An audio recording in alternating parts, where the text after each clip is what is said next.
Welcome to Speak English Now podcast with your host, Georgiana, the podcast that will help you to speak English fluently with no grammar and no textbooks. Hi everyone, I'm Georgiana, founder of SpeakEnglishPodcast.com. My mission is to help you to speak English fluently. Today, let's talk about the importance of moving and studying English. Later, we'll practice grammar with a point of view story. Let's get started. Let me ask you a question. Imagine a person learning English. He or she is preparing to study a new lesson. How do you picture the scene? Perhaps this person is sitting at home or in a quiet library with an open textbook, a dictionary, and a notebook. Maybe this person has been sitting for hours, almost motionless, trying to learn and memorize the content. At least that's the typical image that pops into my mind whenever I imagine an English student following the traditional method. Now let's visualize a different scene. Imagine someone walking around. Their whole body is moving. The feet transmit movement to the legs and to the entire body. The arms are swinging slightly, and the brain receives more oxygen. You can't be too lethargic when you walk, can you? For me, the second state is the perfect one for learning. The brain is more awake, and it can acquire new knowledge faster. And there's no need to carry around any textbooks, notebooks, dictionaries, pencils, etc. That wouldn't be practical at all while you're walking. And people might start pointing you on the street as if you were some lunatic. There's a much efficient way to learn English. You can now improve your English considerably by listening to interesting audios. There's no need to sit on a chair and listen to my podcast or my premium courses. The only thing you need is your cell phone and some headphones. Start taking a nice walk every day and improve your English skills at the same time. In fact, mini story lessons are designed in such a manner so that you can simulate a conversation in English wherever and whenever you get some spare time. You'll learn English faster than ever, and you'll get in great shape too. You can't ask for more, can you? Still not convinced? Let me tell you about famous people who did remarkable things while they were taking a walk. Aristotle, the famous Greek philosopher, instructed his students while strolling. His students were called peripatetics, which means walking about in Greek. Charles Dickens got to know London while he was walking every day for 5 hours. These walks also helped the author relieve anxiety. Beethoven, famous composer, regardless of the weather, enjoyed taking long walks. These walks were essential for his creativity. He would always carry a pen and sheets of music paper. Sigmund Freud sometimes treated his patients during long walks. Nietzsche considered walking a necessary precondition for his writing.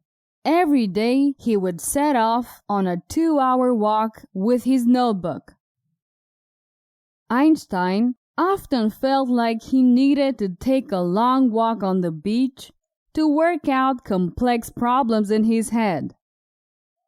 And Steve Jobs was famous for his long walks, which he used for exercise, contemplation, problem solving, and even meetings. Jobs found that his meetings away from the office helped him concentrate on the meeting and nothing else. Now that you've got inspired by all these great men, Start learning English while doing something positive for your health. Okay, let's practice some grammar with the point of view technique. You'll learn grammar intuitively without boring exercises or memorizing rules. I will tell a short story more than one time. Every time, I'll change a grammar point. You just need to listen and recognize the changes. Okay, the story happened in the past.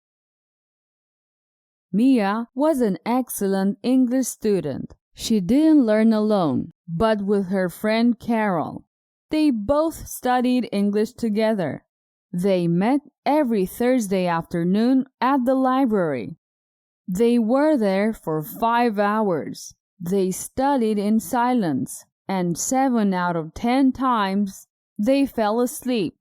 They were always sitting for too long in the same position. One day, Carol had an idea. She suggested that in order not to fall asleep, they could take a walk and study at the same time. Mia thought it was an excellent idea. So when they met again, they were carrying their books, notebooks, and pencils. However, they realized that it wasn't such a great idea after all. One day, Mia found the Speak English Now podcast. The podcast had a different approach. They just needed to listen to the weekly episodes. It was so much easier for them to walk and learn English by listening to the podcast. They were learning much faster, had a better time learning English, and lost a lot of weight.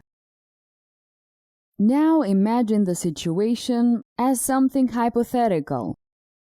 If I wrote a story about 2 students, it would be Mia and Carol. Mia would be an excellent English student. She wouldn't learn alone, but with her friend Carol. They would both study English together. They would meet every Thursday afternoon at the library. They would be there for 5 hours. They would study in silence, and 7 out of 10 times they would fall asleep. They would always sit for too long in the same position. One day, Carol would have an idea. She would suggest to her friend that, in order not to fall asleep, they could walk and study at the same time. Mia would think it would be a good idea. So when they would meet, they would carry their books, notebooks, and pencils. However, they would realize that it wouldn't be such a great idea after all. One day, Mia would find the Speak English Now podcast. The podcast would have a different approach. They would just need to listen to the weekly episodes.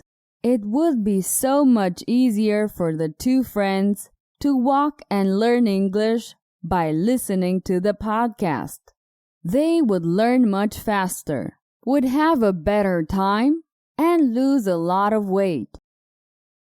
Okay, this is the end of this short lesson. You see, just by changing a point of view of the story, you can learn grammar intuitively. My recommendation is to listen to the point of view many times. It'll help a lot. This is one of the techniques that I use in my premium courses.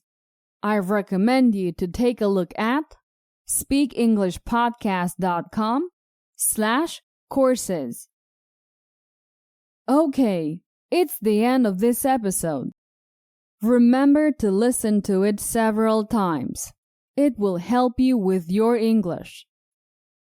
See you next week and have a fabulous day. Goodbye. Did you enjoy today's episode? Get the transcript now at speakenglishpodcast.com.